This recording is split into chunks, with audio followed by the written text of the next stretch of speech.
I feel like this is illegal. Or it should be. Like I'm breaking the law just standing here.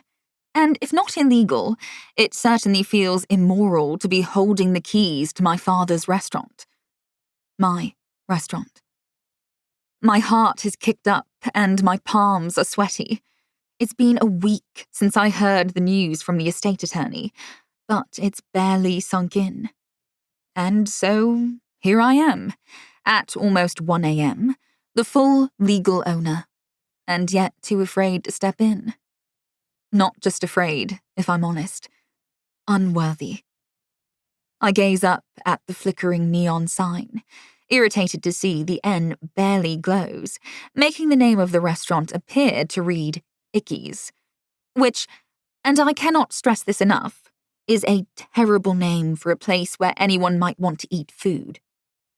Here we go, I say under my breath. And then I slide in the key.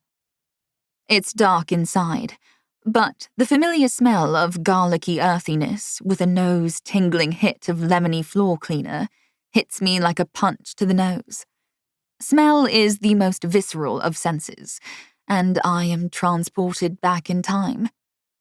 I catch a glimpse of my mother twisting her hair into a bun. I hear flashes of my father shouting, "Order up!" while he winks at her. Rowdy, drunken laughter at table 5, glasses clinking. Later, tempers flaring between my parents over a forgotten order. Mum crying on the back steps after a particularly grueling shift. I breathe through the memories, which flash before me like an old photo carousel, until I can ground myself here in the present. "Hello?" I say, the sound echoing into darkness. But there is no reply. I reach, instinctively fumbling for the light switch. But then I stop myself, allowing my eyes to adjust and the yellow-orange light of the street lamps outside to guide me. Better to keep on the down low. I move through the tables, sliding my body left and right, gently touching the plastic lamination on the red and white cloths covering the chipped formica. The same tables. I touch the chrome frame of one of the chairs with its red leather-cushioned seat. The same chairs. I look ahead to the bar, its long oak-topped counter with the rounded carved edging, and I place both hands on the cool wood, resting my bum against one of the fixed round stools that sit underneath. I feel an ache in my heart as I picture my father there behind the bar. I lean into the memory as though it were yesterday. Afternoon light fills the restaurant. Dad has thick brown hair, which always looks a bit wet from the cream he uses in it. He is handsome and very expressive, a twinkle in his big brown eyes and a wide, welcoming smile. He loves sun, shown in fine lines everywhere on his face, but he looks jolly with it, rather than weathered. He wears the same thing to every shift: black suit pants and a black chef's jacket. The memory is so real, I hear him.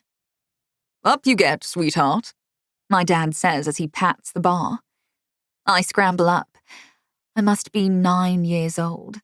The bar still too tall for me to peer over without climbing onto one of those stools.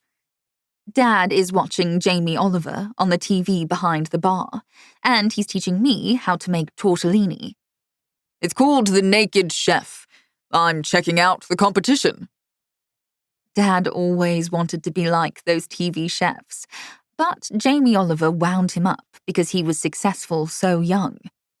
"Though look at him using mascarpone. He's not even Italian."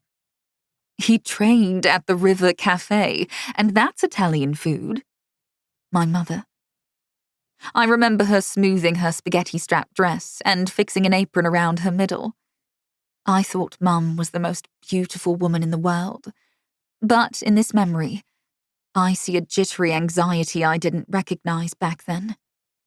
Mum was trying to keep the restaurant viable because all their money was tied up in it, and Dad never took her concerns seriously. I don't want to pretend Dad was some kind of creative airhead, or that Mum was some all-business robot. But it was clear where their strengths lay.